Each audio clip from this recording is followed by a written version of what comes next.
ክብር ለኢየሱስ ይሁን። ክብር ለጌታ ይሁን። ሃሌሉያ። ጌታ ረዳን 18ኛ ቀናችንን እንደዚህ የእግዚአብሔርን ቃል ሃሌሉያ እዚህ ላይ ደርሰናል። እንግዲህ ሰዓታችን ጥሩ ነው። ጌታ ይባረክ። ኮኔክሽኑም ጥሩ ነው። እነዚህ 4 ምዕራፎች ላይ የቀረልኝን ነገር ቶሎ ቶሎ ሼር አደርጋችሁና ጸጋን እንካፈላለን። ክብር ለኢየሱስ ይሁን። በጣም የሚገርም ነገር ነው። ምዕራፍ 5 ላይ እንግዲህ ሲጀምር ህዝቡ በቃ ተጨንቀው ጸልየው የሰማቸው እግዚአብሔር ሊያድናቸው ወርዶ በሙሴ እጅ መድኃኒትን ትድግና ልኮላቸው ሳለ ፈርዖን እንዲሄዱም አይፈልግም፣ እንዲኖሩም አይፈልግም። ልኑር ሲሉ ይገላቸዋል፣ ያስጨንቃቸዋል። ወንዶቻቸውን ግደሉ እንዳይበዙብኝ ይላል። ከዛ ሊሄድ ሲሉ ደግሞ አትሄዱም ይላል። ይሄ በቃ የዚህ ዓለም ገዢ መንፈስ አሰራር ነው። ከዚህ በፊት ላባ ላይ እንዳየ ነው ማለት ነው። ያዕቆብ ላባ ዘንድ ሲቀመጥ ፊት ይነሳዋል። ከዛ ያዕቆብ ወጥቶ ሲሄድ ደግሞ አሳዶ ይከተለዋል። እስኪደርስበት ድረስ አሳዶ ይከተለዋል። ሊሄድም አይፈቅድለትም፣ ሊኖርም አይፈቅድለትም። አያችሁ፣ ይሄ የዚህ ዓለም መንፈስ አሰራር ነው ማለት ነው። እና ሁል ጊዜም ወገኖቼ እግዚአብሔር ወዳየልንና ወደ እግዚአብሔር ወደ ራሱ ለመጠጋት ስንነሳ ዓለም አጨብጭባ እንደማትሸኘን ማወቅ አለብን። ጎሽ እንደማትሸልመን፣ ሂዱ በሰላም ግቡ እንደማትለን ማወቅ አለብን።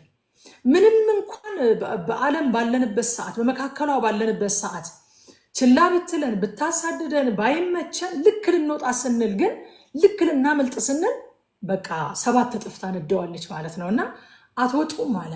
መከራን አበዛባቸው። እግዚአብሔር ደግሞ አጽንኦት ሰጥቶ በህዝቡ ላይ ዓላማ እንዳለው እየተናገረ በዓላማ እንደሚያስለቅቃቸው በተደጋጋሚ ነግረው ነበረ። በምድረ በዳ በዓልን ያደርግልኝ ዘንድ ህዝቤን ልቀቅ፣ በምድረ በዳ መስዋዕትን ይሰዋልኝ ዘንድ ህዝቤን ልቀቅ፣ በምድረ በዳ ያመልከኝ ዘንድ ህዝቤን ልቀቅ፣ ያገለግለኝ ዘንድ ህዝቤን ልቀቅ እያለ ከነ ዓላማው ለፈርዖን ይነግረው ነበረ። ለፈርዖን ሲነግር የእስራኤልን ልጆች ይሰሙ ስለነበረ ማለት ነው። በምድረ በዳ እንዲሰውለት ፈለገ እግዚአብሔር። እናንተ እኔ ዛሬ እያነበብኩት በጣም ገረመኝ። በቃ በምድረ በዳ እነሱ በወደዱት እነሱ በፈቀዱት በሚመቻቸው ቦታ ሁኔታዎች በተስተካከሉበት ሳይሆን በምድረ በዳ መስዋዕትን ያቀርብልኝ ዘንድ ህዝቤን ልቀቅ፣ ከሁኔታ ጋር ያልተያያዘ መስዋዕት ያቀርብልኝ ዘንድ ህዝቤን ልቀቅ፣ ከልብ የወጣ አምልኮ ያቀርብልኝ ዘንድ። ከዛ ፈርዖን እግዚአብሔርንም አላውቅም እስራኤልንም አልለቅም አለ። እታዘዘው ዘንድ የእስራኤል አምላክ እግዚአብሔር ማን ነው? እግዚአብሔርንም አላውቅም እስራኤልንም አልለቅም አለ። አያችሁ ወገኖቼ፣ ሁለቱ ነገሮች ተያያዥ ነገሮች ናቸው። እግዚአብሔርን አላውቅም እስራኤልን አልለቅም። የፈርዖን አለመታዘዝ ምንጩ እግዚአብሔርን አለማወቅ። ለምን መሰላችሁ? እግዚአብሔርን አብልጦ ያወቀ እንደሆነ አንድ ሰው አብልጦ ይታዘዘዋል። እግዚአብሔርን አለማወቅ ለእግዚአብሔር አለመታዘዝን ይወልዳል ማለት ነው። እግዚአብሔርን እያወቅኩ ነው ብሎ እግዚአብሔርን አውቃለሁ ብሎ የማይታዘዝ ሰው እሱ ከአጋንንት የተሻለ እውቀት የለውም ይለናል ያዕቆብ አይደለ? እግዚአብሔር ትልቅ ነው አለ። እግዚአብሔር ትልቅ እንደሆነ ታምናለህ፣ ጥሩ አድርገሃል፣ ትንቀጠቀጣለህ። አጋንንትም ደግሞ ያምናሉ፣ ይንቀጠቀጣሉ ማለት። አያችሁ፣ በእርግጥ እግዚአብሔር ትልቅ እንደሆነ ያወቀና የገባው ሰው እግዚአብሔርን ይታዘዛል። ፈርዖን እግዚአብሔርን አለማወቁ ነው አለመታዘዝን ፕሮዲውስ ያደረገበት ማለት ነው። እና ዮሐንስ ወንጌል ምዕራፍ 16 ላይ ከቁጥር 1 እስከ 3 ድረስ ጌታ እንደዚህ አለ፣ እንዳትሰናከሉኝ ተናግሬያችኋለሁ፣ ከምኩራባቸው ያወጧችኋል፣ ከዚህም በላይ ደግሞ የሚገድላችሁ ሁሉ እግዚአብሔርን የሚያገለግል የሚመስልበት ጊዜ ይመጣል አለ።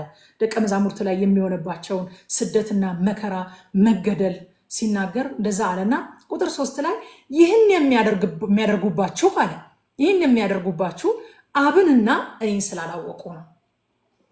ደቀ መዛሙርቱን የሚያሳድዱት የሚገድሏቸው መከራን የሚያደርሱባቸው ለምንድን ነው? ይህን የሚያደርጉት አብንና እኔን ስለማያውቁ ነው። አያችሁ፣ እግዚአብሔርን የማያውቅ ሰው እግዚአብሔርን አይታዘዝም። እግዚአብሔርን የሚያውቅ ሰው ግን እግዚአብሔርን ይታዘዘዋል። በተጠጋነው ቁጥር ባወቅነው ቁጥር የምናከብረው፣ ባወቅነው ቁጥር የምንፈራው፣ ባወቅነው ቁጥር የምንታዘዘው አምላክ ስለሆነ ማለት ነው።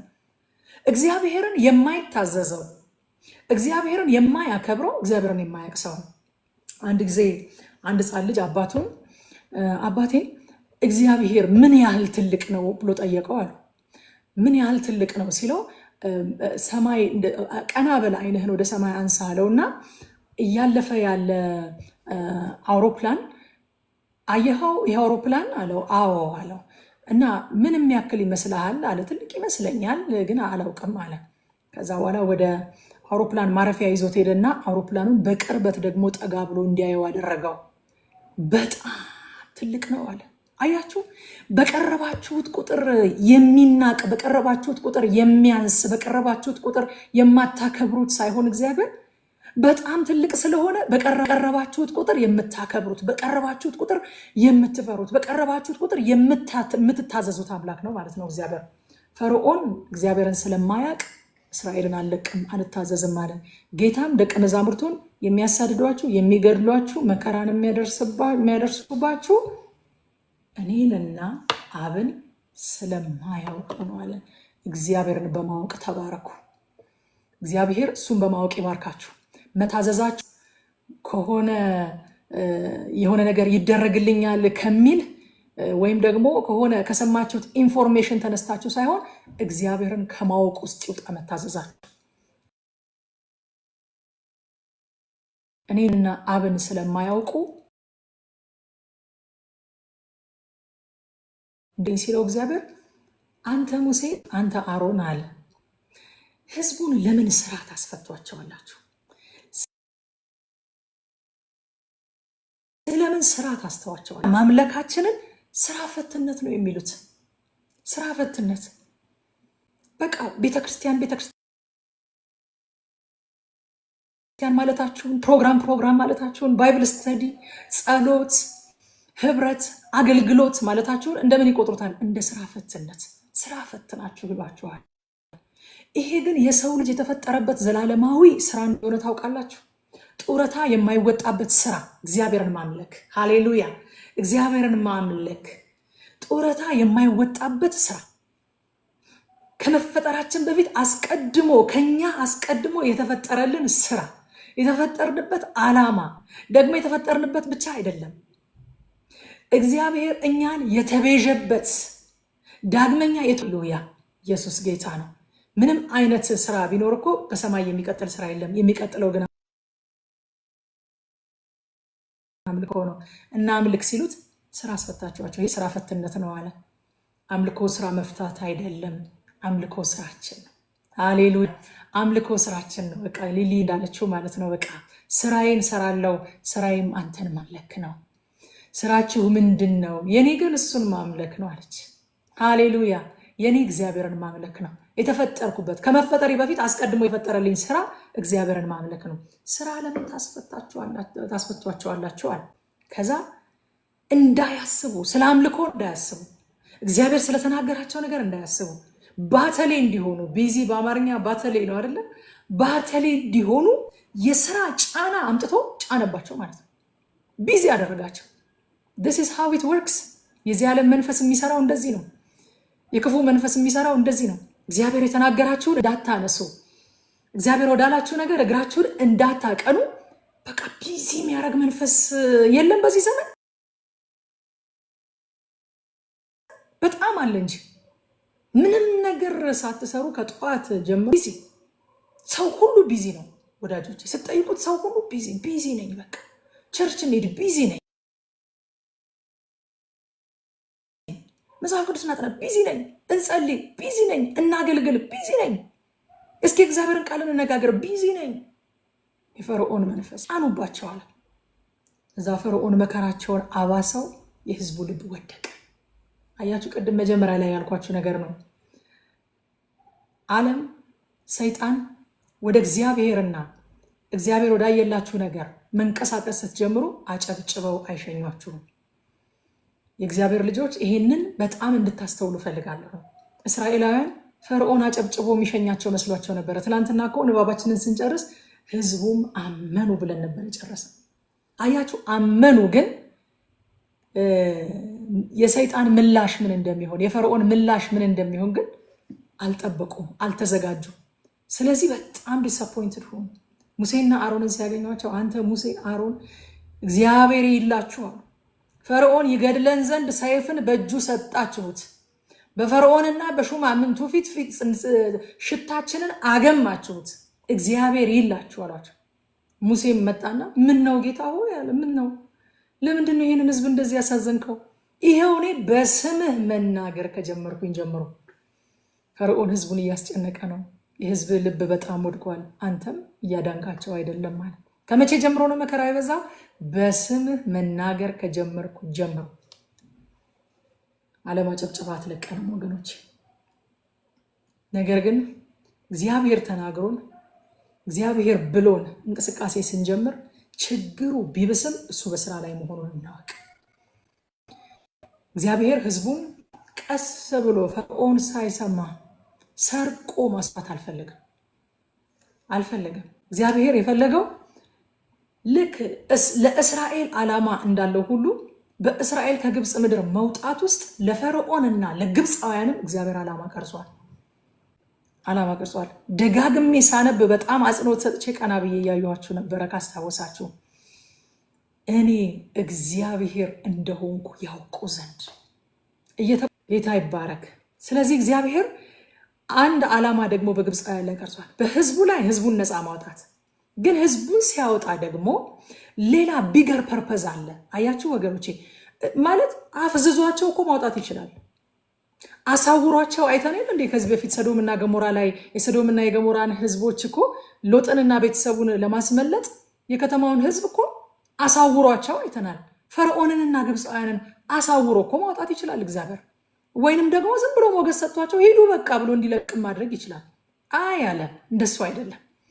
ልቡ ይደነድናል። ፈርዖን አለቃችሁም ይላል፣ እኔም በጸናች እጅና በተዘረጋች ክንድ ከግብፅ ምድር ሳወጣችሁ ግብፃውያን ፈርዖንም እኔ እግዚአብሔር እንደሆንኩኝ ያውቃሉ። እግዚአብሔር እሱ እንደሆነ እንዲታወቅ ስለፈለገ ቀስ አድርጎ አሾልኮ አላውጣቸውም እስራኤላውያንን። ለዛ ነው ቆላስይስ 2:15 ስለ ጌታ ሲናገር አለቅነትና ስልጣናትን ገፎ ይልና ድል በመንሳት በእርሱ እያዙ የነሳቸው በግልጥ ነው ያሳያቸው። ገፎ እርቃናቸውን በግልጥ እያሳየ በግልጥ ነው እግዚአብሔር ድል መንሳት የሚወድ። ለምን? እሱ እግዚአብሔር እንደሆነ እንዲታወቅ ስለሚፈልግ። ከዛ ነገሩ እንደከፋባቸው አዩ ይላል። ህዝቡ እንደከፋባቸው ከመቼ ወዲህ? በስምህ መናገር ከጀመርኩ ወዲህ። ይሄው ፈርዖን አብሶታል መከራው። አያችሁ፣ በስሙ መናገር ከጀመረ ወዲህ። ለምን መሰላችሁ? ግጭቱ የመንግስታት ግጭት ነው እንጂ የግለሰቦች ግጭት አይደለም። በሙሴና በወቅቱ በነበረው ፈርዖን መካከል አይደለም ግጭቱ፣ ወይም በእስራኤል ልጆችና በግብፃውያን መካከል አይደለም። መንፈሳዊ ዓለም ላይ የመንግስታት ግጭት ስለሆነ ያለው ችግሩ የመጣው በስምህ መናገር ከጀመርኩ ጀምሮ ነው። እግዚአብሔር እንዲህ ይላል ብዬ መናገር ከጀመርኩ ጀምሮ። አያችሁ፣ ስለ ስሙ በስሙ ልንድን ብቻ ሳይሆን አለ የእግዚአብሔር ቃል፣ ስለ ስሙ መከራን ልንቀበል ለዚህም ደግሞ ጠርተናል ይላል። በኢየሱስ ስም ስንናገር ድል ብቻ ሳይሆን መዳን ብቻ ሳይሆን በስሙ በመናገራችን ምክንያት መከራን ልንቀበል ተጠርተናል። በስምህ መናገር ከጀመርኩ ጀምሮ ነው ይሄ መከራ ይበዛብናል። ለምን? የመንግስት ጸብ ስለሆነ፣ መንግስትን ወክሎ ስለሆነ ሙሴ እየገባ ያለው እንደ አምላክ አደርግሃለሁኝ አይደል ያለው። በኋላ ላይ እግዚአብሔርን ወክሎ ስለሆነ የሄደው ጸቡ በፈርዖንና በሙሴ መካከል አይደለም። ጌታ ይባረክ። ከዛ በኋላ ምዕራፍ 6 ላይ እግዚአብሔር መጣና የስሙን ትርጉም አብራራላችሁ። አስታውሳላችሁ? ምዕራፍ 6 ላይ የስሙን ትርጉም አብራራላቸው እግዚአብሔር። እኔ እግዚአብሔር ነኝ አለ። ሃሌሉያ! እኔ እግዚአብሔር ነኝ፣ ያህዌ ነኝ አለ። ያህዌ ነኝ እኔ። ሃሌሉያ! እንደዚህ አለ፣ አወጣችኋለሁ፣ አድናችኋለሁ። እኔ መጽሐፍ ቅዱስ ላይ ሃይላይት ያደረኩት በቢጫ የተደረገው ይታያችኋል። ለይቼ ቃሏን ሃይላይት አድርጌታለሁ። ምን ያደርጋል? ያህዌ የሚለው ስም ሲብራራ ምን ያደርጋል መሰላችሁ? አወጣችኋለሁ፣ አድናችኋለሁ፣ እታደጋችኋለሁ፣ እቀበላችኋለሁ፣ አምላክ ሆናችኋለሁኝ አለ። ሃሌሉያ! ምዕራፍ 6 ቁጥር 6 ጀምሮ ማለት ነው። አወጣችኋለሁ፣ አድናችኋለሁ፣ እታደጋችኋለሁ፣ እቀበላችኋለሁ፣ አምላክ ሆናችኋለሁኝ አለ። ጌታ ይባረክ። ያህዌ ማለት በአጭር ቃል ሲተረጎም የሚቤዥ ማለት ነው። የማይቤዥ ያህዌ የለም። ባጭር ቃል የማያረጥብ ውሃ አለ እንዴ ወገኖች? የማያረጥብ ውሃ የለም አይደለ? የማይቤዥ ያህዌም የለም። እኔ እግዚአብሔር ነኝ ሲል እግዚአብሔር፣ እኔ ያህዌ ነኝ ሲላቸው እግዚአብሔር የምቤዥ ነኝ እኔ ያህዌ ብሎ የማይቤዥ የለም። በቃ የስሙ ትርጉም ራሱ የሚያድን፣ የሚታደግ፣ የሚቤዥ፣ የሚያወጣ። ሃሌሉያ። አብራራላቸው ስሙን መጥቶ ምዕራፍ 6 ላይ ምዕራፍ 5 ላይ ያ ሁሉ መከራ ጭንቀት ምናምን ሲወራ እግዚአብሔር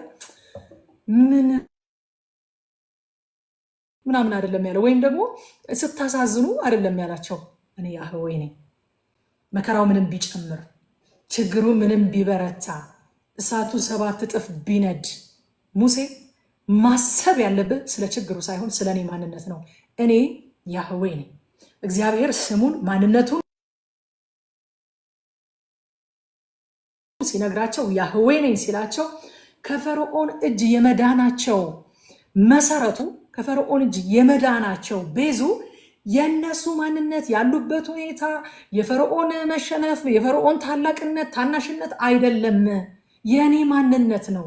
የኔ ማንነት ደግሞ የኔ ስም ደግሞ የሚቤዥ ማለት ነው። የሚታደገው ከምፈልገው እኔ የምቤዥ አምላክ መሆኔን፣ የምታደግ መሆኔን፣ የማድን መሆኔን እግዚአብሔር እንደሆንኩ እንዲያውቅ ፈልጋለሁ ሲል እኮ የዕብራውያን አምላክ እንደሆነ ብቻ አይደለም እንዲያውቅ የሚፈልገው፣ የሚቤዥ እንደሆነ፣ የሚታደግ እንደሆነ፣ የሚያድን እንደሆነ፣ የሚያስለቅቅ የሚያወጣ እንደሆነ እግዚአብሔር እንደሆነ እሱ ማወቅ አለ። ያህዌ እንደሆንኩኝ እንዲያውቁ ፈልጋለሁኛል። ሃሌሉያ። ያህዌ እንደሆንኩኝ እንዲያውቁ ፈልጋለሁኛል። በዛ ነው የምትወጡት አለ። እኛ ሁል ጊዜ እንደምታውቁት ሙሴም እንደሚያደርገው ስለ ራሳችን ስለማንችለው ነገር ስለሌለን ነገር ማውራት በጣም እንወዳለን። ስለ ችግራችን በጣም ማውራት እንወዳለን።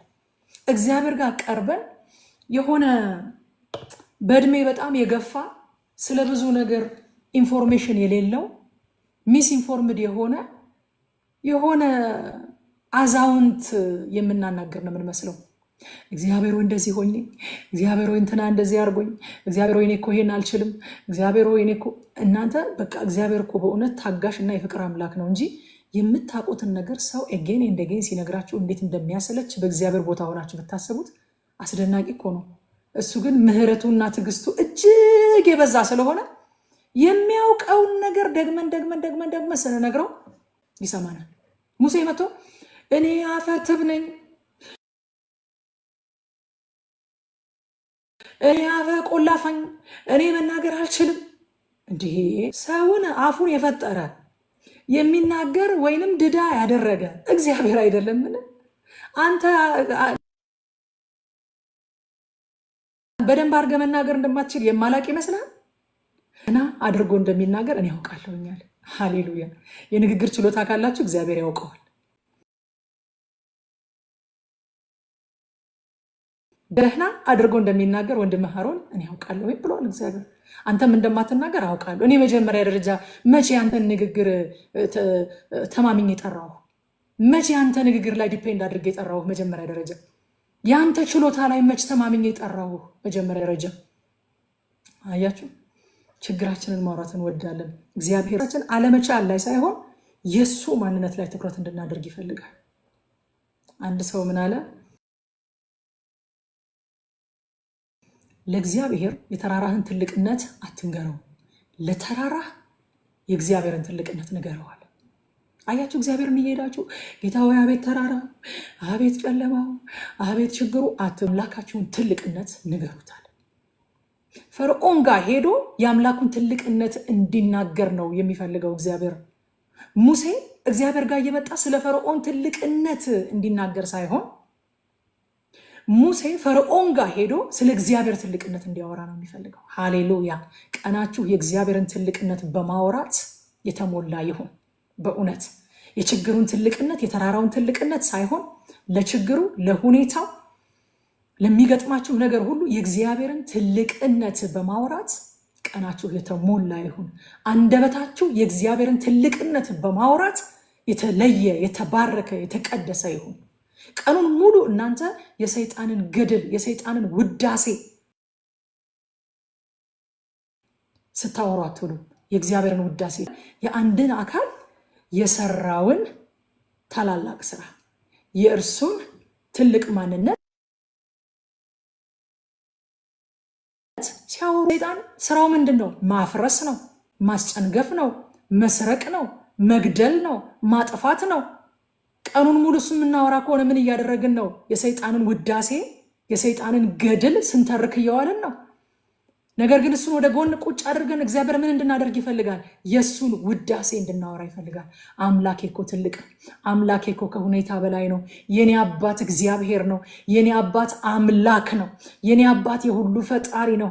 የኔ አባት በጸናች ክንድ በተዘረጋች እጅ ያወጣኝ ዛሬም ያኖረኛል። ስሙ ያህዌ የሚለው ስሙ አዳኝ ነው፣ የሚቤዥ ነው። ትናንት እንደተቤዠኝ ዛሬም ይቤዠኛል እንድንል ይፈልጋል እግዚአብሔር። ሃሌሉያ፣ ጌታ ይባረክ። እና በተዘረጋ ክንድ ነው ማውጣችሁ አለ እግዚአብሔር። ያ የተዘረጋ ክንድ ህዝቡን ነፃ የሚያወጣ ከባርነት ከቀንበር የሚፈታ ያ የተዘረጋ ክንድ የኢየሱስ ክርስቶስ ጥላ ነው። የጌታችን የኢየሱስ ክርስቶስ ማንነት ነው። ትንቢተ ኢሳይያስ ምዕራፍ 53 ከቁጥር 1 ጀምሮ ያው ትንቢተ ኢሳይያስ ምዕራፍ 53 ታውቃላችሁ፣ አምስተኛው ወንጌል ተብሎ ይታወቃል። ወንጌላት 4 አይደሉ? አምስተኛው ወንጌል ተብሎ ይታወቃል። በዚህ በአምስተኛው ወንጌል በጣም ስለ ኢየሱስ ከመናገሩ ብዛት ማለት ነው አምስተኛው ወንጌል የሚባለው። ኢሳይያስ ምን አለ? የሰማነውን ነገር ማን አምኗል? የእግዚአብሔርስ ክንድ ለማን ተገልጧል? ለማን ተገልጧል? ምን ይመስላል የእግዚአብሔር ክንድ? ኢሳይያስ የእግዚአብሔር ክንድ በፊቱ እንደ ቡቃያ በደረቅ መሬት እንደ ስራ አድጓል። መልክና ውበት የለውም፣ ባየነውም ጊዜን ወደው ዘንድ ደምግባት የለውም እያለ ታውቃላችሁ። ክፍሉን ስለ ጌታችን ስለ ኢየሱስ ክርስቶስ ይዘረዝራል። የእግዚአብሔር ክንድ ኢየሱስ ክርስቶስ ነው። ሃሌሉያ! ለእኛ የተገለጠ የእግዚአብሔር ክንድ፣ የእግዚአብሔር ክንድ ህዝቡን ከባርነት ቤት ያወጣ ዛሬም እኛን ከሰይጣንና ከኃጢአት ባርነት በጽኑ ክንድ ያወጣን የእግዚአብሔር ክንድ ኢየሱስ ክርስቶስ ነው። ያህዌ የሚለው ስም በሙላት አካል ለብሶ የተገለጠው በኢየሱስ ክርስቶስ ነው። የሹዋ ማለት እግዚአብሔር አዳኛችን ማለት ነው። ታውቃላችሁ አይደል? ኢየሱስ ማለት ስሙ ራሱ እግዚአብሔር አዳኛችን ማለት ነው። በቃ አዳኛችን። ጌታ ይባረክ። ኢሳይያስ 63:12 ላይም የከበረውንም ክንድ በሙሴ ቀኝ ያስኬደ ለራሱም የዘላለምን ስም ያደርግ ዘንድ ውሃውን ከፊታቸው የከፈለ ይላል ኢሳይያስ። የከበረውን ክንድ በሙሴ ቀኝ ያስኬደ፣ በሙሴ ቀኝ እየሄደ ህዝቡን ከባርነት ቤት ያስለቅቅ የነበረ ያ የከበረ ክንድ ኢሳይያስ ተገለጠልኝ አለ። ለማን ተገልጧል አለ? ጉድ እኮ ነው አለ። በቃ የሰማነውን ነገር ማን አምኗል? ያ በሙሴ ቀኝ የነበረው የእግዚአብሔር ክንድ፣ ህዝቡን ከግብፅ ባርነት ያወጣ የእግዚአብሔር ክንድ ለማን ተገልጧል? በጣም እኮ የሚደንቅ ነገር ነው አለ። ምን ይመስላል ለአንተ ተገልጦልህ? እስኪ ንገረን። ኢሳይያስ ሲባል በፊቱ እንደ ቡቃያ እንደ ደረቅ ስር አድጓል። ባየነው ጊዜ ደምግባት የለውም እንወደው ዘንድ ያ የእግዚአብሔር ክንድ። ሃሌሉያ! ጌታ ይባረክ። እዛ ምዕራፍ 7 ላይ ሙሴ እንደ ቅድሙ እንደነገርኳቸው በተደጋጋሚ አንደበተ ርቱዕ አለመሆኑን አለመቻሉን ለእግዚአብሔር በድጋሚ ይነግረዋል። እና እግዚአብሔር ደግሞ አሁንም ስለ ሙሴ አያወራም። እግዚአብሔር እኔ እግዚአብሔር ነኝ፣ እኔ ያህዌ ነኝ እያለ ትኩረቱን ከራሱ ላይ አንስቶ እሱ ላይ እንዲያደርግ ያደርገው ነበረ። ከዛ በኋላ አምላክ አደርግሃለሁ አለ። አምላክ አደርግሃለሁ ማለት ነው ወዳጆች፣ ባላንስ መደረግ ያለበት እውነት ነው አይደለም። በነገራችን አምላክ ሲልና መለኮት ሲል መጽሐፍ ቅዱስ በጣም የተለያየ ነገር ነው።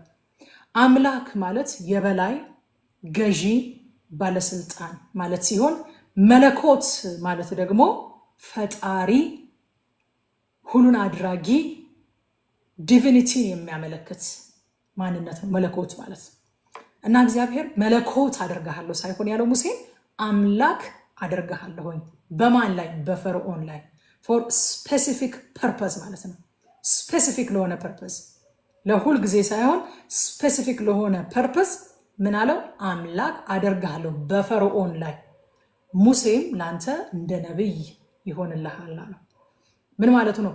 በእኔ ስልጣን እኔን ወክለህ ወደ ፈርዖን ትገባለህ፣ ሾሜሃለሁ፣ የኔ ወኪል አድርጌሃለሁ፣ በኔ ስልጣን ትሄዳለህ፣ በፈርዖን ላይ የበላይ አድርጌሃለሁ ማለቱ ነው እንጂ መለኮትነት ወዳጆቼ የሚሰጥ የሚወሰድ ስልጣን አይደለም። መለኮትነት የሚለበስ የሚወለቅ ጃኬት አይደለም።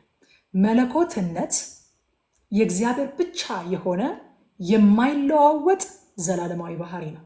ለዚህ ነው ጌታችን ኢየሱስ ክርስቶስ አምላክ ከመሆን ተቋርጦ አያውቅም የምንለው። አምላክ ከመሆን ተቋርጦ አያውቅም። ለምን? አምላክነት መለኮትነት የሚቋረጥ ነገር ስላልሆነ። በምድር ላይ በተመላለሰበትም ጊዜ በፈቃዱና በውዴታው አምላክነቱን ለራሱ ጥቅም አልተጠቀመበትም እንጂ አምላክ መሆኑ ግን ተቋርጦ አያውቅም። አምላክነት የሚቋረጥ ነገር ስላልሆነ፣ መለኮትነት ዘላለማዊና የማይለዋወጥ ነገር ስለሆነ ማለት ነው። የሆነ ቦታ ላይ ፖዝ የሚደረግ ነገር አይደለም። ስለዚህ ሙሴን አምላክ አድርጌሃለሁ ሲለው መለኮት አድርጌሃለሁ ማለቱ አለመሆኑን አስተውለን ልናልፍ ያስፈልጋል ማለት ነው። እኔም የፈርዖንን ልብ አጸናለሁ የሚለው ነገር አይገርማችሁም? ያው ብዙ ሰው ይከራከርበታል። እኛ ግን የሚጠቅመውን ነገር እንወስዳለን። እኔም የፈርዖንን ልብ አጸናለሁ አለ እግዚአብሔር። ወዳጆቼ እግዚአብሔር የፈርዖንን ልብ አጸናለሁ ከማለቱ በፊት ልናስተውለው የሚገባው ነገር ፈርዖን ልቡን አደንድኖ ነበር።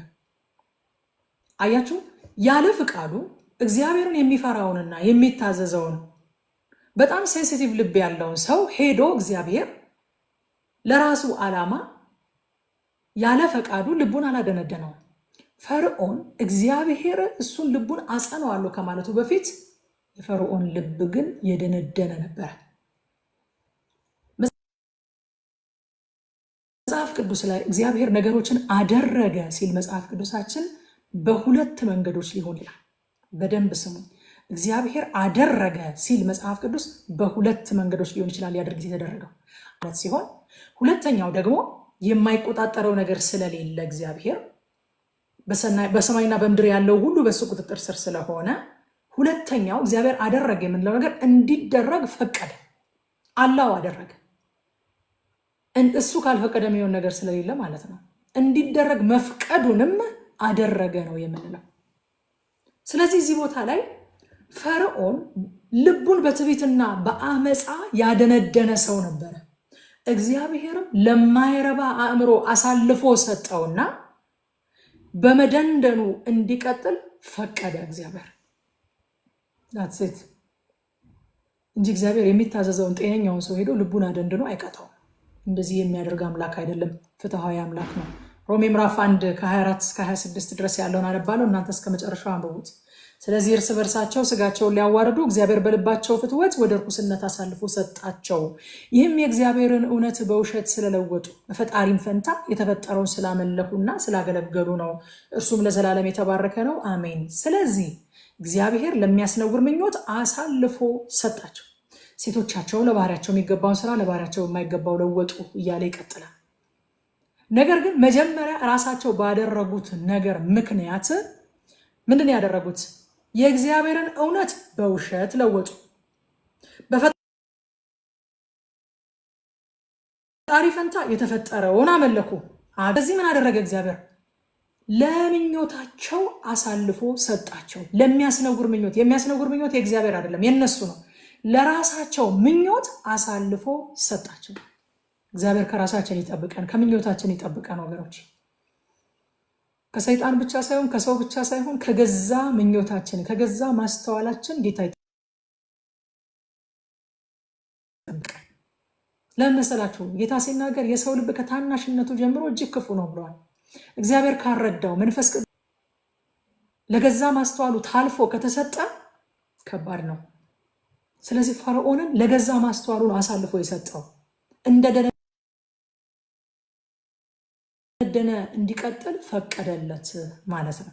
ቁጥጥር ውጪ እንዳልነበረ ነው የምናየው እንጂ እግዚአብሔር ፈርዖን በማያውቀው ሁኔታ ወይም ደግሞ ፈርዖን ባልፈቀደበት ሁኔታ በፍጹም በመታዘዝ እየሄደ ባለበት ሁኔታ መጥቶ ልቡን አላደነደነም።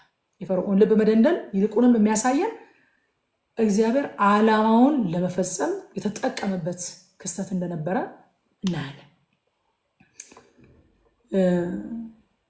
ሮሜ ምዕራፍ 9 ቁጥር 17 ላይ ሐዋርያው ጳውሎስ ይህንን ክፍል እንደዚህ ይለዋል። መጽሐፍ ፈርዖንን ኃይሌን ባንተ አሳይ ዘንድ ስሜን በምድር ሁሉ ይነገር ዘንድ ለዚህ አስነሳው ይላል። አያችሁ፣ አመፀኝነቱን እግዚአብሔር ለምን ተጠቀመበት? ኃይሌን ባንተ አሳይ ዘንድ ስሜን በምድር ሁሉ ይነገር ዘንድ። ከቁጥጥሩ ውጭ የሆነ ነገር የለም። እግዚአብሔር ሳይፈቅድ የሚሆን ነገር የለም። የሚሆነውን ነገር ደግሞ ዓላማውን ለመፈጸም ይጠቀምበታል። የእሱን ዓላማ ማደናቀፍ የሚችል ምንም ነገር የለም። ይልቁንም ዓላማውን ለመፈጸም ግን ይጠቀምበታል ማለት ነው። የእግዚአብሔርን ድምፅ መግፋትና እርሱን ለማወቅ አለመፈለግ ግን ወደ ከፋ አመፅና እውርነት፣ ልበደንዳናነት ውስጥ ያስገባል። ዕብራውያን 3 ላይ ለዳኑ ሰዎች እንኳን እንደዚህ ብለዋል የዕብራውያን ጸሐፊ፣ ዛሬ ድምፁን ብትሰሙ በማስመረርም እንደሆነ ልባችሁን እልከኛ አታድርጉ፣ የእግዚአብሔርን ድምፅ አትግፉ ብሏቸዋል። ጌታ ይመስገን። በአዲሱ ኪዳን የተገለጠው የእግዚአብሔር ምሕረት ግን ጨለማን ገፉ፣ ድንጋዩን ልብ በሥጋ ልብ ለውጦልን ሕዝቅኤል ላይ እንደተናገረው አዲስን መንፈስ ሰጣቸዋለሁ አለ። አዲስን መንፈስ በውስጣቸው አኖራለሁ፣ አዲስ ልብ ሰጣቸዋለሁ፣ ድንጋዩንም ልብ በሥጋ ልብ እለውጣለሁኝ አለ እግዚአብሔር። ሐዋርያ ጳውሎስ ደግሞ ሁለተኛ ቆሮንቶስ ላይ በልባችን ላይ ያለውን ጨለማ ብርሃን ይሁን ያለ እሱ እግዚአብሔር ነው አለ። ሃሌሉያ። አዲሱ ኪዳን ሲመጣ ለማይረባ አይምሮ አሳልፎ ሊሰጠን ሳይሆን ድንጋዩን ልባችንን በሥጋ ልብ ሊለውጥ አዲስን መንፈስ በውስጣችን አስቀመጠ። ከዛስ በልባችን ላይ የነበረውን ጨለማ ብርሃን ይሁን ብሎ ገፈፈው ማለት ነው። ሃሌሉያ፣ ክብር ለእግዚአብሔር ይሁን። ስለዚህ የፈርዖን የልብ ድንዳኔ እግዚአብሔር የፈቀደው እና ክብሩን ለመግለጥ የተጠቀመበት ስለሆነ የሰው ኃላፊነትንና የእግዚአብሔር ሉዓላዊነት ባላንስ አድርገን እዚህ ጋር የምንረዳበት ስፍራ ነው ማለት ነው። ከዛም ታምራት ሲደግሙ ቆይተው በቀኑ መጨረሻ የነሱ በትር ተዋጠች ማለት ነው። በአሮን በትር ተዋጠች። እግዚአብሔር 9 መቅሰፍቶችን በግብፅ ምድር ላይ አድርጓል። 10ኛው የበኩር ልጅን መግደል። 9ኙ መቅሰፍቶች በ3 ሊከፈሉ ይችላሉ ወገኖች። 3 ነገሮችን እግዚአብሔር ከ9ኙ መቅሰፍቶች 3 ነገሮችን አቺቭ ማድረግ ፈልጓል። የመጀመሪያዎቹ 3 መቅሰፍቶች እግዚአብሔር የፍጥረት ጌታ መሆኑን በፍጥረት ላይ እሱ ብቻ ባለስልጣን መሆኑን የፍጥረት ጌታ መሆኑን የሚመሰክሩ ናቸው። 3ቱ ደግሞ እግዚአብሔር የአማልክት አምላክ መሆኑን ከእርሱ ሌላም አምላክ እንደሌለ የሚመሰክሩ ናቸው። ሌሎቹ 3ቱ እግዚአብሔር የነገስታት ንጉስና የመጨረሻው ባለስልጣን መሆኑን በባለስልጣኖቻቸው በልዑላኑ በፈርዖን ላይ የተደረገ ተአምር ስለሆነ የመጨረሻው ባለስልጣን እግዚአብሔር መሆኑን የሚመሰክሩ ናቸው። ማጠቃለያውንና የመጨረሻውን ደግሞ የበኩር ልጅ ሞትን ስናየው 10ኛው እውነተኛና ዘላለማዊ ቤዛዎት የሚሰጠውን ኢየሱስን የሚያመላክት የፋሲካው በግ። 3 ዓላማዎችን ድገምልኝ ብለውኛል። 3 ዓላማዎች ነበሯቸው 9ኙ መቅሰፍቶች። አንደኛው እግዚአብሔር የፍጥረት ጌታ መሆኑን የሚመሰክሩ ናቸው። ሁለተኛው እግዚአብሔር የአማልክት አምላክ መሆኑን የሚመሰክሩ ናቸው። 3ኛ እግዚአብሔር የነገስታት ንጉስና የመጨረሻው ባለስልጣን መሆኑን የሚመሰክሩ ናቸው። የመጨረሻውና 10ኛው ደግሞ እውነተኛውን ቤዛዎት የሚሰጠውን የእግዚአብሔርን ልጅ የእግዚአብሔርን በግ የሚያሳየው የፋሲካው በግ የበኩር ልጅን ገድሎ በፋሲካው በግ ግን ህዝቡን ያስመለጠበት የመጨረሻው ተአምራት ኢየሱስን የሚያመላክት ነው ማለት ነው። እግዚአብሔር በነገራችን ላይ አንድ ሰው ምን አለ፣ ትንሽ ፈገግ የሚያሰኝ ነገር ሲናገር ሰማሁት። አንድ ሰው ልክ ፈርዖን ገብቶ የዕብራውያን አምላክ እግዚአብሔር ህዝቤን ልቀቅ ይልሃል ሲለው ፈርዖንን አለ፣ ፈርዖን እግዚአብሔር ማን ነው? ታዘዘውና እስራኤልን ለቅ ዘንድ እግዚአብሔር ማን ነው? እግዚአብሔርን አላውቅም እስራኤልን አልለቅም ሲል እግዚአብሔር ፈርዖንን እንተዋወቅ አለውና 10 ጊዜ ጨበጠው አለ። በ10 ተአምራት እግዚአብሔር እባላለሁ እያለ 10 ጊዜ ጨበጠው አለ። እና እግዚአብሔርና ፈርዖን የተዋወቁባቸው ናቸው 10ሩ ተአምራት። በእነዚህ በ10ሩ ተአምራት ግን የሚገርማችሁ በእያንዳንዳቸው ተአምራቶች የግብፅን አማልክቶች ይቀጣ ነበር እግዚአብሔር። ይቀጣ ነበር። ውሃውን ወደ ደም ሲቀይር ግብፃውያን አባይን ያመልኩ ነበር። አባይን ህይወት ሰጪ ነው ብለው አባይን ያመልኩ ነበረ። ቀጣው። ራሱን እንኳን መጠበቅ አይችልም ብሎ አሳያቸው። በሁለተኛው እንቁራሪቶችን ሲያመጣ ለሴቶቻችን ልጅ ይሰጥልናል ብለው የሚያምኑት በእንቁራሪት የሚመሰል አምላክ ነበራቸው። እሱንም ቀጣ። በሶስተኛው ቅማል መሬታቸውን እንዲሸፍን አደረገ። ጌብ የተባለ አማልክት ነበራቸው። ሳነብ ምንድነው? መሬታችንን ከክፉ ነገር ይጠብቅልናል፣ መሬታችንን ይጋርድልናል፣ አፈራችንን ይጠብቅልናል ብለው የሚያመልኩት አምላካቸው መሬታቸውን ከቅማል እንኳን ማስጣል እንደማይችል አሳያቸው። የምድሩ ትቢያ ሁሉ በቅማል ተሸፍኖ ነበር ይላል። አራተኛው ዝንብ። አይገርማችሁ እንዴት ጸያፍ እንደሆኑ አማልክቶቻቸው ራሳቸው። የኔ ጌታ እሱ ንጹህ ሆኖ እኛን ንጹህ ያደረገን። ሃሌሉያ። በእውነት እኔ ወደ ጌታ እንደመጣሁኝ በቃ ሳየው ሁሉንም ነገር አምልኮውን ሳይ ሁሉን ነገር ስርዓቱን ሳይ ምናምን ምንም የሚደበቅለት የሚሰወርለት ሚስጥር የሌለው እሱ ንጹህ ሆኖ እኔ ንጹህ ያደረገኝ የማያሳፍር። ሃሌሉያ። የምን ቅማል የምን እንቁራሪት የምን ዝንብ እግዚአብሔር ይገስጸው። በእውነት ዝንብ ደግሞ የፍጥረት ጌታ ብለው የሚያምኑት አምላካቸው መገለጫ ነው። እሱንም አዋረደው ማለት ነው። አምስተኛው የእንስሳቶቹ ሞት። በእንስሳ ምስል ቀርጸው የሚያመልኩት የፍቅርና የደህንነት አምላክ የሚሉት አላቸው። እሱንም አዋረደው። እንስሶቹ ሲገደሉ ምንም ማድረግ አልቻለም። ሌላው እባጭ አመጣባቸው። የፈውስና የመድኃኒት አምላክ የሚሉት ስላላቸው እሱን ሊያዋርደው እስኪ ይፈውሳችሁ አላቸው። እባጭ አመጣባቸውና እስኪ ይፈውሳችሁ አላቸው። ሰባተኛ በረዶ አመጣባቸው። አየሩን ይቆጣጠርልናል የሰማይ አምላክ ነው ብለው የሚያመልኩት ደግሞ ሌላ አምላክ ነበራቸው። የአየር ሁኔታን ኮንትሮል የሚያደርግላቸው ወይዘሩን የሚቆጣጠርላቸው ማለት ነው። እሱም እውነት እንዳልሆነ ውሸት እንዳልሆነ አሳያቸው። ከዛ አንበጣ አመጣ። አዝመራ ይሰጠናል አዝመራችንንም ይጠብቅልናል ብለው የሚያመልኩት አምላክ ደግሞ ነበራቸው። እሱንም አሳፈረው።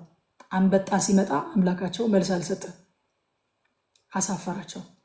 በመጨረሻ ዘጠነኛው ጨለማን አመጣ። ለምን መጨረሻ እንደሆነ ታውቃላችሁ? ከሁሉ አብልጠው የሚያመልኩት ፀሐይን ነበረ። ስለዚህ ፀሐይ በሱ ካልታዘዘች በስተቀር እንደማትወጣ በሱ የታዘዘችበት ቦታ ለይታ እንደምታበራ በጌሴም ምድር ላይ ብርሃን ነበረ፣ በግብፃውያን ምድር ላይ ግን ጨለማ ነበረ። ፀሐይ አምላክ አይደለችም፣ አምላክ አላት የምትታዘዘው። እኔን ነው የምትሰማው። አታበሪም ካልኳት አታበራም እናንተ ጋር የሚለውን ሊያሳያቸው ጨለማን አለበሳቸው። ከዛ በኋላ የበኩርን ሞት ሲያደርግ ፈርዖን ራሱ አምላክ ነው ተብሎ ይታሰብ ነበረ። የበኩር ልጁ ደግሞ የእሱ ተተኪ ነው። የበኩር ልጁን እንኳን መታደግ የማይችል አቅመ ቢስ እንደሆነ አሳየው ማለት ነው። አማልክቶቻቸውን በሙሉ ቀጣቸው በ10 ተአምራት ማለት ነው። ምዕራፍ 8 ላይ እግዚአብሔር አሁንም ሪደንደንት ነው። እግዚአብሔር አይገርማችሁም? እኛ ራሳችን እንደሱ ሪደንደንት መሆን ያለብን። እግዚአብሔር የተናገራችሁን ነገር የሆነ ቀን ተናግራችሁት በቃ ባለፈው ተናግሬያለሁ ብላችሁ ቁጭ አታደርጉት። ደግማችሁ ተናገሩት። በየማለዳው ይመጣና እግዚአብሔር ያገለግለኝ ዘንድ ሕዝቤ ልቀቅ። ባለፈው ያልኩን እንዴት አደረክም አይደለም የሚለው ደግሞ ይነግረዋል። ያገለግለኝ ዘንድ ሕዝቤ ልቀቅ። ከዛ ፈርዖን መከራ ሲበዛበት ጸልዩልኝ ጸልዩልኝ ጸልዩልኝ አትራቁ ከዚህ ጸልዩልኝ አለ። ፋታ ሲያገኝ ደግሞ መልሶ ልቡን ያደነድናል። ጸልይልኝ ሲለው በጣም የገረመኝ ነገር ሙሴ መቼ እንደምጸልይልህ ንገረኛል፣ አስታውቅ። መቼ እንደምጸልይልህ ጓጉንቸሮቹ ከአንተ እንዲሄዱ እጸልያለሁ፣ እግዚአብሔርም ያነሳቸዋል። መቼ እንደሆነ ንገረኛል። በሚጸልይበት ቅጽበት ጸሎቱ እንደሚመለስ በጸሎቱ ላይ ያለውን እርግጠኝነት፣ ለጸሎቱ ያለውን አክብሮት እንዴት ሲሪየስ እንደሚወስደው ጸሎቱን ዝም ብሎ አየርን እንደሚጎስም እንዳልሆነ የሚጸልየው ሙሴ ያያችሁ። አየር እንደሚጎስም አይደለም። መቼ እንድጸልይልህ እንደምትፈልግ ንገረኛ ነው። ነገ አለው። በነጋውም ጸለየለት። እግዚአብሔር ሙሴ እንደጸለየው አደረገ። ክብር ለኢየሱስ ይሁን። ጸሎት ይሰራል። ጸሎት ቁም ነገር ነው። ጸሎት ዝም ብሎ አየርን እንደሚጎስም ለኛ ስሜታችን ጥሩ ስሜት እንዲሰማን የምናደርገው ነገር አይደለም። ጸልያለሁ ለማለት የምናደርገው ነገር አይደለም። ይሰማል። መቼ እንድጸልይልህ አስታውቀኛል። ሃሌሉያ። ከዛ በኋላ የግብፅ ጠንቋዮች ከአቅማቸው በላይ ሆነና ይህስ የእግዚአብሔር ጣት ነው አሉ። ጌታ ኢየሱስ ክርስቶስን በአዲስ ኪዳን እኔ አጋንንትን በእግዚአብሔር ጣት የማወጣ ከሆንኩኝ ብሏል። ይህስ የእግዚአብሔር ጣት ነው አሉ። እግዚአብሔር አያችሁ ወዳጆቼ በፍርዱ ጻድቅ ነው። አመፅን እየቀጣ እዛው መካከል ደግሞ ህዝቡን ፕሮቴክት ያደርግ ነበረ፣ ይጠብቅ ነበረ። አብርሃም እንዳለው የምድር ሁሉ ዳኛ ኃጢአተኛውን ከጻድቁ ጋር እንዴት ትቀጣለህ አለው። ጻድቅ ከኃጢአተኛ ጋር እንዴት ይጠፋል? ጻድቅ እንደ ኃጢአተኛ እንዴት ይሆናል? አንተ እኮ ቅን ፈራጅ ነህ አለው። ቅን ፈራጅ ስለሆነ እግዚአብሔር እስራኤል በመካከላቸው ቁጭ ብሎ የሚመጣው ነገር አያገኘውም ነበር። ክብር ለኢየሱስ ይሁን። ጌታም እንደዚህ ነው ያለው ስለኛ ሲናገር ዮሐንስ 17 ከ14 እስከ 15 እኔ ቃልህን ሰጥቻቸዋለሁ፣ እኔ ከዓለም እንዳይደለው ከዓለም አይደሉምና ዓለም ጠላቸው፣ ከክፉ እንድትጠብቃቸው እንጂ ከዓለም እንድትወጣቸው አልለምንህም አለ። እዛው ሆነን ይጠብቀናል። ሃሌሉያ! እዛው ሆነን ይጠብቀናል እግዚአብሔር። ጌታ ከዓለም አውጣቸው አልልህም አለ። ሰብስበህ የሆነ ሴፍ የሚሆኑበት ገዳም ውስጥ እንድታስቀምጣቸው አልፈልግም አለ። እዚሁ በተኩላዎች መካከል እንደ በጎች ልኬያቸዋለሁኝ። እዚሁ ጨለማው ላይ እንዲያበሩበት ነው የምፈልገው። እዚሁ አልጫ የሆነው ዓለም እንዲያጣፍጡት ነው የምፈልገው። ነገር ግን እዛው ሆነው ከክፉ ጠብቃቸዋል። ሃሌሉያ! ጌታ ይባረክ፣ ጌታ ይባረክ። በተከበበ ከተማ ምህረቱን በእኛ እየገለጠ በየቀኑ በምህረት የሚያቆመን እግዚአብሔር ስሙ ይባረክ። ሃሌሉያ! ከዛ ፈርዖን ሁለት ነገሮች የሚገርሙ ነገሮችን ይናገራል። ልጨርስ ነው። አንደኛ እዚሁ በሀገር ውስጥ ለአምላካችሁ ሰዋል። እንዴት እንደሚሰው ሊነግራቸው ፈለገ። እናንተ ሙሴ የተናገረው ነገር በጣም ደስ ይለኛል። ቦታውን ሄጄ ላንብብላችሁ የተናገረውን ነገር። አይ አለ እኛስ አለ ለእግዚአብሔር ለአምላካችን እንሰዋ ዘንድ እንደሚያዘን የ3 ቀን መንገድ ወደ ምድረ በዳ እንሄዳለን አለ። እንደሚያዘን አምላካችን እግዚአብሔር አንተ ሰጀስት እንደምታደርገው አይደለም የምናመልከው። አንተ እንደምታዘን አይደለም እግዚአብሔርን የምናመልከው። እኛ እንደምንፈልገውም አይደለም እግዚአብሔርን የምናመልከው። እኛ እንደሚመቸንም አይደለም እግዚአብሔርን የምናመልከው። ይልቁንም አምላካችንን ስናመልክኛ እሱ እንደሚያዘን አድርገን የምናመልከው። ሃሌሉያ! ኢየሱስ ጌታ ነው። እስኪ እንደሚያዘኝ አድርጌ ያገለግለዋለሁ፣ እንደሚያዘኝ አድርጌ ያመልከዋለሁ። እንደፈለግኩ ሳይሆን፣ እንደቀለለኝ ሳይሆን፣ እንደሚመቸኝ ሳይሆን እንደሚያዘኝ አድርጌ ያመልከዋለሁኝ፣ እንደሚያዘኝ አድርጌ ያገለግለዋለሁኝ ብላችሁ ጻፉ። ሃሌሉያ! እንደሚመቸን የምናገለግለው የሆነ አገልጋይ ያጣ የሆነ የጎደለበት እኛ የምንሞላለት አምላክ አይደለም እግዚአብሔር። ሃሌሉያ! በቃ የትንፍጩ ዱቄቱን አምጪ የሚል አምላክ አይደለም እግዚአብሔር። እንደዛ ቢሆን ኖሮ የቃይልን መስዋዕት በተቀበለ ነበረ። ነገር ግን የሚፈልገው እንዴት ነው? እንደሚያዘው እንዲቀርብለት። ኢየሱስ ጌታ ነው። እግዚአብሔርን የሚያውቅ ሰው እግዚአብሔር እንደሚያዘው አድርጎ ነው የሚያደርገው። እንደሚቀለው እንደሚመቸው ሰዎች ጥሩ ነው እንደሚሉት ሰጀስት እንደሚያደርጉት ፈርዖን እንደሚያዘው አይደለም፣ እንደሚያዘን አድርገን የምናመልከው። የ3 ቀን መንገድ ሂዱ ብሎናል። እኛስ አምላካችን እግዚአብሔርን እንደሚያዘን አድርገን እናመልከዋለን። ሃሌሉያ! ኢየሱስ ጌታ። ወደ ተራራው ላይ ጠርቶ ሙሴን የመገናኛውን ድንኳን እንዲሰራለት ሲጠይቀው ካስታወሳችሁ እግዚአብሔር እንደዛ ብሎታል። ሙሴ አንተ ሙሴ ነው በተራራው ላይ እንዳሳየው ምሳሌ እንደዛው እንደተሰራ ተጠንቀቃል። ስፔሲፊክሊ የሚፈልገውን ነገር የሚናገር አምላክ ነው። እንደሚያዘኝ አድርጌ አምልከዋለሁ። ሃሌሉያ! በቃ ይሄንን ያዙ ዛሬ። እንደሚያዘኝ አድርጌ፣ እሱ እንደሚወደው አድርጌ። ክርስቶስ ጌታ ነው። ከዛ ደግሞ እንደዚህ ያላቸው ርቃችሁ አትሂዱ።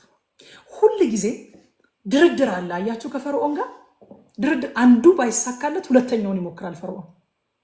አንድ ሐሳብ አንድ ጥያቄ ብቻ አይደለም ያለው። አንዱ ሳይሳካ ሲቀር ደግሞ ሌላ ይሞክራል። መጀመሪያ ደረጃ ጌታን ባትቀበሉ፣ ወንጌልን ባትሰሙ፣ እግራችሁ ድርሽ ባይል ደስ ይለዋል። ከዛ ደግሞ አቅቶት አምልጣችሁት ከመጣችሁ ደግሞ እሺ ሂጂ ግን አታጋብጂ፣ ሂድ ግን አታካብድ ይላል። ደግሞ አትራቅ፣ ኦኳርድ አትሁን፣ ዊርድ አትሁን፣ ጓደኞችን ቤተሰቦችን ምናምን እንደዛ አታደርግ። በቃ ሂድ ግን አታካብድ ይላል ማለት ነው። አትራቅ። አያችሁ ሄዱ ብሎ እንዴት እንደሚሄዱ መጀመሪያ ሊነግራቸው ፈለገ። ግዴታ እኮ አንቺ እዛ እጅሽን አውጥተሽ ጌታን ተቀብያለሁ ምናምን ማለት የለብሽም። ሂጂ የእግዚአብሔር የእግዚአብሔርን ቃል ተማሪ ምናምን በቃ የሚሉሽን ነገር ስሚና ነይ ስማና ና ይልሃል። አይ ብለህ ደግሞ ከወሰንክ ወሰነ በቃ አመለጠኝ ወይ በቃ ምንም ማድረግ አይቻልም ብሎ እጁን ሰብስቦ የሚቀመጥ እንዳይመስልህ። ሁል ጊዜ መደራደሪያ ሀሳብ ያቀርባል። ሂዱ ግን አታካብዱ ይላል። አካብዳለሁ። ምን ያልተካበደ ነገር አለ? እኛን ሲያድነን ምን ያልተካበደ ነገር አለ? እስኪ እንደዋዛ የሆነ ነገር ንገሩኝ።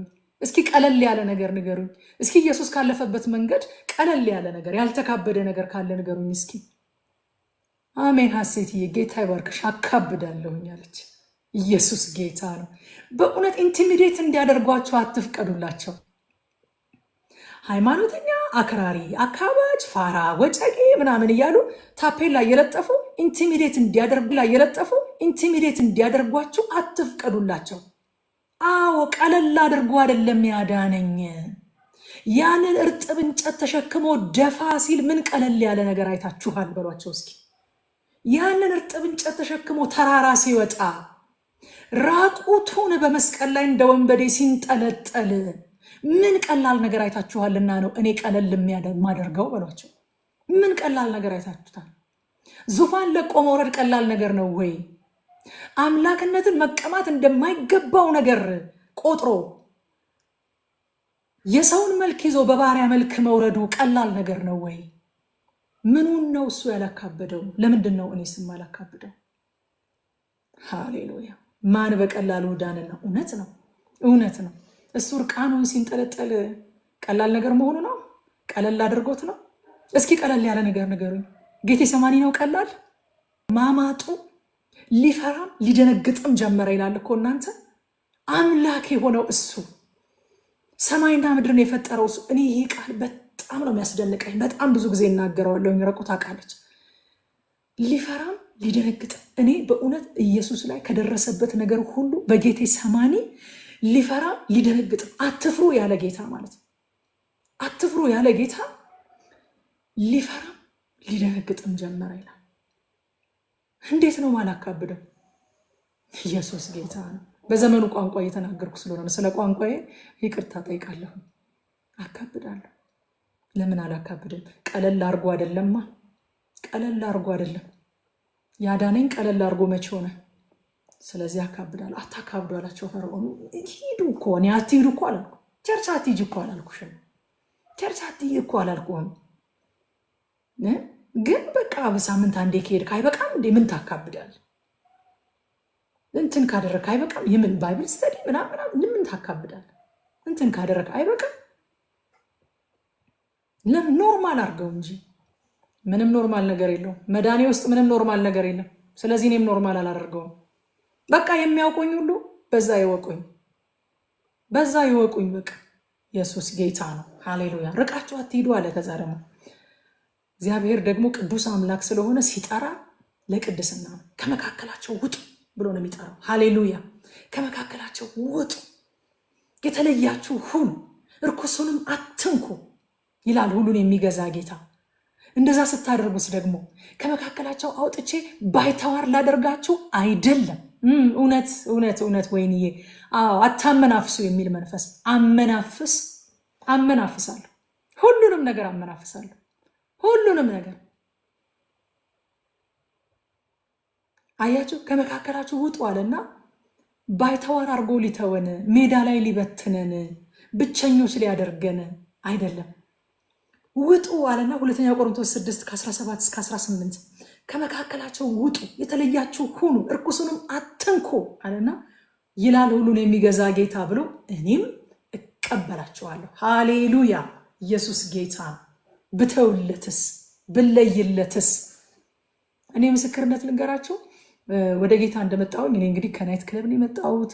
ጓደኞቼ ያለኝ ማህበራዊ ግንኙነት በሙሉ እዛ አካባቢ ነው እና ደግሞ በቃ የሆነ ነገር ነክቶኛል፣ የሆነ ነገር በቃ ጌታን ወድጄዋለሁ ምናምን እንጂ ሰው ቁጭ አድርጎ ቻሌንጅ ቢያደርገኝ ማስረዳት እችላለሁ ወይ ስለሚለው ደግሞ እርግጠኛ አልነበርኩኝም። ስለዚህ የመጀመሪያውን 1 ዓመት ምን እንዳደረግኩኝ ታውቃላችሁ?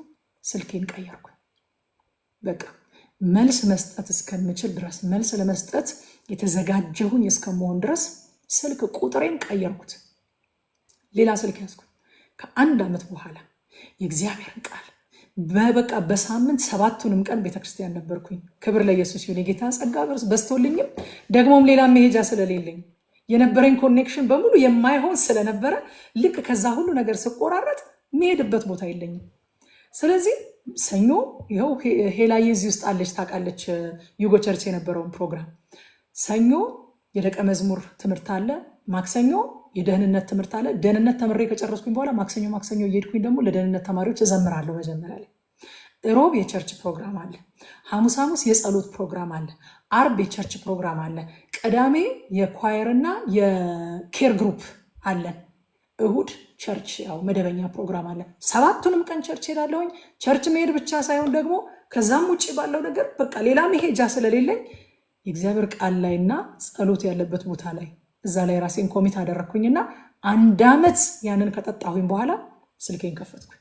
አሁን ለሚጠይቋችሁ ሁሉ መልስ እንድትሰጡ የተዘጋጃችሁ ሁኑ እንደሚል ለሚጠይቁኝ መልስ እንድሰጥ የተዘጋጀሁኝ በሆንኩበት ሰዓት ስልኬን ከፈትኩኝ ማለት ነው። እግዚአብሔርስ ግን ባይተዋር አደረገኝ እንዴ? ከዛ ወጥቶ አንድ ቀን የሚገርማችሁ ነገር መልእክት መጣ። የሚያገለግለው ሰው እዚህ ውስጥ አለ በቃ ሁሉ ነገር ጋር ከመቆራረጣችሁ የተነሳ አለ ጠዋት ተነስታችሁ 11 ሰዓት ሆኖ ቸርች ከመሄድ ውጪ ሌላ ፕሮግራም የሌላችሁ ሰዎች፣ ስለ ጌታ ብላችሁ ከጓደኛ ከምን ተለያይታችሁ ምንም መሄጃ የሌላችሁ ሰዎች እንግዲህ አስቡት። ስራ የለኝም፣ ምክንያቱም ስራዬ ዘፈን ነበረ። ስራዬን አቁሜያለሁኝ። ጓደኛ የለኝም፣ ጓደኞቼ ዘፋኞች ነበሩ፣ ዳንሰኞች ነበሩ፣ ከነሱ ጋር ተለያይቻለሁኝ። ስለዚህ መሄጃም የለኝም፣ ስራ የለኝም። ጠዋት ተነስቼ እኔ በቃ አነባለሁኝ ወይ ጸልያለሁ። ከዛ ቤተክርስቲያን የሚሄድበትን ሰዓት እቆጥራለሁኝ። 9 ሰዓት ሲል ከቤት እወጣለሁ። ጎተራ ኮንዶሚኒየም ነበር የምኖረው። ወደ ቦሌ ለመምጣት 9 ሰዓት ሲል እወጣለሁኝ። 10 ሰዓት ሲል ቸርች ደርሼ ቁጭ ብዬ ይህ መዝሙር ተከፍቶ በጊዜ ምናምን ሰው በቃ ቀደም ብሎ የመጣ ሰው ቁጭ ብሎ የሚጸልይበት ሰዓት የለም። እንደዛ አድርጋለሁ፣ ሌላ መሄጃ ስለሌለኝ ማለት ነው። እና አገልጋዩ እንደዛ ብሎ ተናገረ። መሄጃ ስለሌላችሁ እንደምታደርጉ ሰዎች አላችሁ አለና ሰው በሰው አደርጋችኋለሁ ይላል እግዚአብሔር አለ። ሰው በሰው ማንን አግኝቼ ማንን ልተው እስከምትሉ ድረስ ሰው በሰው አደርጋችኋለሁኝ አለ። ይኸው ረቁ ታውቃለች። እኔ በቃ ይሄ ሁሌ ስለ ጌታ መመሰክረው ነገር ነውና አንድ እንደውም የምርትነሽ መዝሙር አለ አይደለ? ወዳጅ አበዛህልኝ ወዳጄ እያልኩህ የሚል ሃሌሉያ። ወዳጅ አበዛልኝ እግዚአብሔር። በቃ እኔ ተመችቶኝ ማግኘት ልፈልግ እንጂ እኔ ጊዜ ኖሮኝ ማግኘት ልፈልግ እንጂ ወዳጅ አበዛልኝ እግዚአብሔር። ባለሰው አደረገኝ እግዚአብሔር። ጠርቷችሁ አስወጥቷችሁ ባይተዋር ሊያደርጋችሁ በብቸኝነት ሊቀጣችሁ ሊያሰቃያችሁ አይደለም እኮ አይደለም። ባለ ሰው ሊያደርጋችሁ፣ ባለ ሀገር ሊያደርጋችሁ፣ ባለ ቤተሰብ ሊያደርጋችሁ፣ ሊያውም እውነተኛ ቤተሰብ ሊሰጣችሁ፣ እውነተኛ ወዳጅ ሊሆናችሁ። ሃሌሉያ። ስለዚህ ውጡልኝ ሲል እግዚአብሔር እኔ አለ እቀበላችኋለሁ። ስትወጡ እንዴት ደስ ይላል። የሆነ ሀገር ስትሄዱ ካን ኢማጂን የሚቀበላችሁ ሰው ሲኖርና ሳይኖር የሚሰማችሁ ስሜት። የሆነ አዲስ ሀገር ስትሄዱ እኔ እቀበላችኋለሁ፣ እግዚአብሔር ይቀበላችኋል። ውጡ። ያልወጣችሁ ሰዎች ካላችሁ ዛሬ መልእክቱ ይሄ ነው። ውጡ። በቃ አታመቻምቹ። አታመናፍሱ ከሚሏችሁ ሰፈር ውጡ። አታካብጂ ከሚሉሽ ቦታ ውጭ። አካብዳለሁ በያቸው። በቃ ምንም እንደው ግንባራችሁ እንዳይታጠፍ፣ እንዳታፍሩ፣ እንዳትፈሩ። የሚያሳፍረው የነሱ ሆኖ ሳለ እንዲያሳፍሯቸው አትፍቀዱላቸው። ክብራቸው በነውራቸው፣ ሆዳቸው አምላካቸው፣ መጨረሻቸውም ጥፋት ነው የሚለው መጽሐፍ ቅዱስ። አካብዳለሁ በሏቸው። አልመጣም፣ እኔ አላወራም፣ ይሄንን አያስቀኝም። ይሄ በቃ ናይስ ሆናችሁ መልሱላቸው። አያስቀኝም፣ እኔ እንደዚህ አይነቱ ቀልድ አያስቀኝም፣ እኔ እንደዚህ አይነቱ ቦታ አልገኝም፣ አልመጣም፣ እኔ አልሰማም እንደዚህ አይነት ነገር። ኢየሱስ ጌታ ነው። ተአራት አካብዳለሁ። ምን ቀላል ነገር አይታችኋል በሏቸው። ኢየሱስ ክርስቶስ ጌታ ነው። ሃሌሉያ። ጌታ ይባረክ። ህዝቡን ከባርነት ያወጣ በጸናች እጅ በተዘረጋች ክንድ የሚታደግ እግዚአብሔር እኛንም በልጁ በክርስቶስ ኢየሱስ በጸናው ክንዱ የታደገን እግዚአብሔር ያልተካበደ ነገር ስለሌለ እናካብዳለን፣ እንለያለን፣ እንዳዘዘን አድርገን እናመልከዋለን፣ እንዳዘዘን አድርገን እናገለግለዋለን። በጣም ወዳችኋለሁኝ። አባ እናመሰግንሃለን። ዛሬ የወንዶችና የሴቶች ባሪያዎችን አይኖች ስለከፈትክ የመጥራት ተስፋ ምን እንደሆነ፣ የርስት ክብር ባለጠግነቱ ምን እንደሆነ፣ የኃይል ታላቅነት ምን እንደሆነ አይኖቻችንን ከፍተ ዛሬ ስላሳየህን እናመሰግንሃለን። ይሄ ህዝብ ጌታ ሆይ በእውነት ላንተ የሚለይ በትውልድ መካከል በልዩነት ስምህን እንደ ሰንደቅ ይዞ የሚቆም እንዲሆን በጌታ በኢየሱስ ክርስቶስ ስም በዚህ መንፈስ ባርከን። ጌታ በዚህ መንፈስ ልጆችህን ባርክ።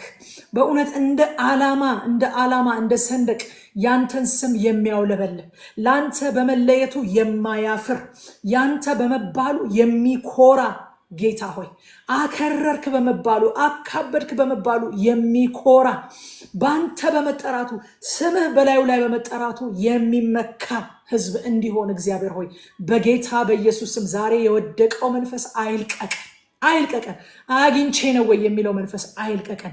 እንዳዘዘኝ እንዲህ አላዘዘኝም፣ እናንተ ሰጀስት እንደምታደርጉት አላዘዘኝም። በቃ እነንትና እንደሚያመልኩትም አይደለም ያለኝ፣ ለእኔ የሆነልኝን የማውቀው እኔ ነኝ በሚል መንፈስ የሚያመልክ ህዝብ እንድታደርገው በጌታ በኢየሱስ ስም ጸልያለሁ።